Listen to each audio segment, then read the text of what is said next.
Hello everyone, my self Samriddhi Locha. Welcome to my YouTube channel. तो इस paper में मैं सीटेट पेपर 1 के बारे में बात करूँगी। हमारा जो सीटेट पेपर 1 है, it is divided into 5 parts.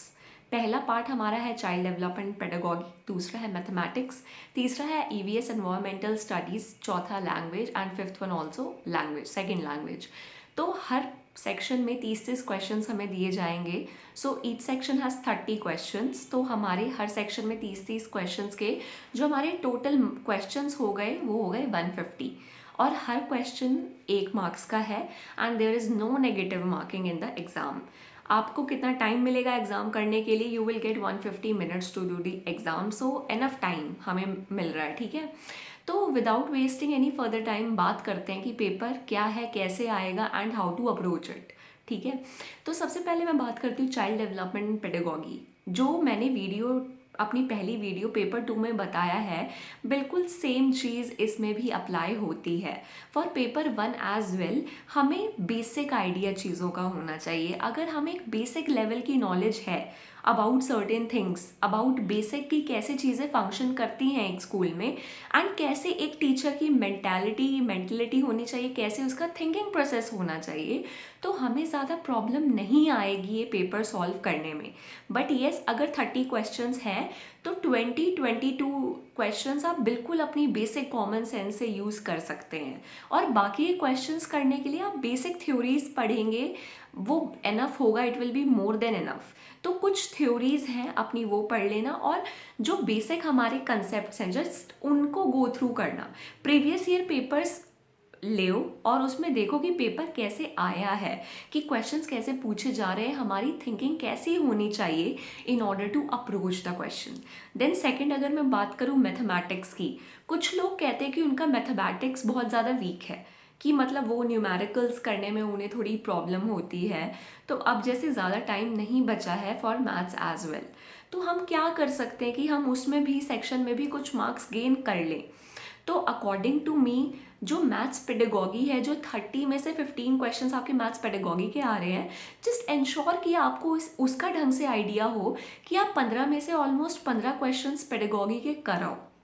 अगर आपने पहले से ही सब कुछ अच्छी तरह पढ़ रखा है, टर्म्स एंड कंडीशंस अप्लाइड, कि पहले ही आपने मैथ्स काफ़ी कर रखी है but for some time you are out of touch, कि कुछ टाइम से हमने नहीं पढ़ा है, तो आप अपना मैथ्स की बुक्स वही 6, 7, 8 की बेसिक उठा लो और थोड़ी प्रैक्टिस कर लो before going to the exam.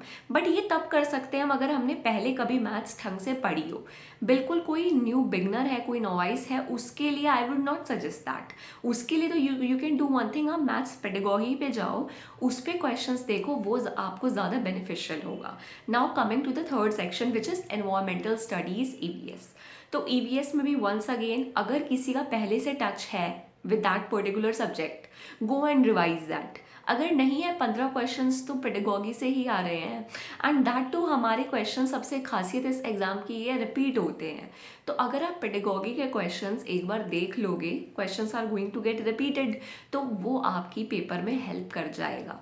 Now section 4 I will talk about English. English में हमारा क्या है भाई, वंस अगेन 30 क्वेश्चंस। 15 क्वेश्चंस में क्या है, हमारा रीडिंग कॉम्प्रीहेंशन और पोएट्री आ जाएगा, ठीक है।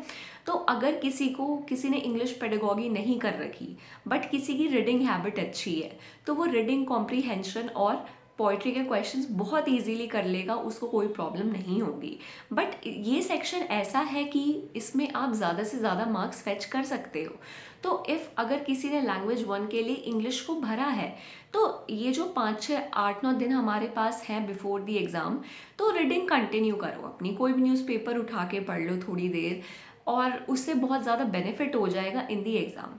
प्लस 2-3 टॉपिक ज़रूर करके जाना, parts of speech and figures of speech. इससे आपके 3-4 क्वेश्चंस पेपर में ज़रूर आ जाते हैं, तो it will benefit you in the exam. और अगर आपको थोड़ी और ज़्यादा मार्क्स लेने हैं, डू रीड इंग्लिश पेडागोगी। उसमें भी क्या है, उसमें भी हमारे टॉपिक्स रिपीट होते हैं, तो वो हमें बहुत ज़्यादा हेल्प करेगा। उसके बाद लास्ट हमारा जो लैंग्वेज 2 होता है, जैसे मैंने हिंदी ऑप्ट की है, तो 15 क्वेश्चंस अराउंड गद्यांश आ जाते हैं, वो कोई भी very easily they can do. Even अगर कुछ लोग सोचते हैं कि हमारा तो हिंदी से ज़्यादा अभी कनेक्ट ही नहीं है, कि इंग्लिश मीडियम में हम बाद में पढ़े थे तो अब हम कैसे करेंगे, तो it is not very difficult. आपको बेसिक हिंदी आती है, आप यू कैन ईजिली कॉम्प्रीहेंड कि आप गद्यांश में क्या लिखा हुआ है बहुत ईजिली मेकआउट कर सकते हो, तो it is very easy. Plus अगर हमें एक्स्ट्रा मार्क्स चाहिए तो हमें हिंदी की पेडागॉजी को गो थ्रू करना पड़ेगा। अकॉर्डिंग टू मी, अगर किसी के पास ज़्यादा टाइम नहीं है to prepare for the exam, तो पहली चीज़ जो आप कर सकते हैं इस चाइल्ड डेवलपमेंट एंड पेडागॉजी में ज़्यादा से ज़्यादा मार्क्स लेने की कोशिश करो, because it is very easy. Plus questions बहुत ज़्यादा रिपीट होते हैं, तो अगर हम प्रीवियस ईयर कर लेंगे तो हमें बहुत बेनिफिट होगा। फॉर मैथमेटिक्स एंड ईवीएस, अगर किसी को सब्जेक्ट में प्रॉब्लम है और अभी इतना टाइम नहीं है कि हम सब्जेक्ट को बिल्कुल टेक्स्ट बुक वाइज पढ़ना शुरू करें, तो एटलीस्ट उसकी पेडागॉजी पढ़ जाओ, क्या पता वो एग्ज़ाम में आपको ज़्यादा मार्क्स दिला दे। उसके बाद इंग्लिश के लिए रीड फॉर ये जो 7-8 दिन बचे हैं, अगर किसी ने इंग्लिश का लैंग्वेज 1 अपना चूज़ किया है, जितनी रीडिंग कर सकते हो दिन में 10-15 मिनट दो और रीडिंग करो, उससे आपकी रीडिंग कॉम्प्रीहेंशन और पोइट्री में फ़ायदा होगा। Parts of speech, figures of speech करके जाना है, और इंग्लिश पेडागॉजी प्रीवियस ईयर जो जो टर्म्स हैं, प्रीवियस ईयर में जो जो टर्म्स आई हैं उनको देखो, लिख लो, उनका मतलब देख लो, and it will definitely help you in your exam. Then हम लास्ट लैंग्वेज की बात करते हैं। अगर किसी की हिंदी है, बेसिक रीडिंग, अगर किसी को बहुत ही प्रॉब्लम है तो बेसिक रीडिंग रोज़ करो लास्ट के 7-8 दिन, और फिर यूज टू हो जाएंगे, हमारा माइंड वो मसल मेमोरी बन जाती है कि आदत पड़ जाती है हमें पढ़ने की, तो that will help you. Plus Hindi की pedagogy questions, they are going to help you a lot, तो go through them. Previous year is the key, and वही है पेपर में, डू ऑल द क्वेश्चंस बिल्कुल सोच समझ के। बहुत जो हमारे क्वेश्चंस होते हैं ना पेडागॉजी के, खासकर वो काइंड ऑफ फ्री के मार्क्स होते हैं।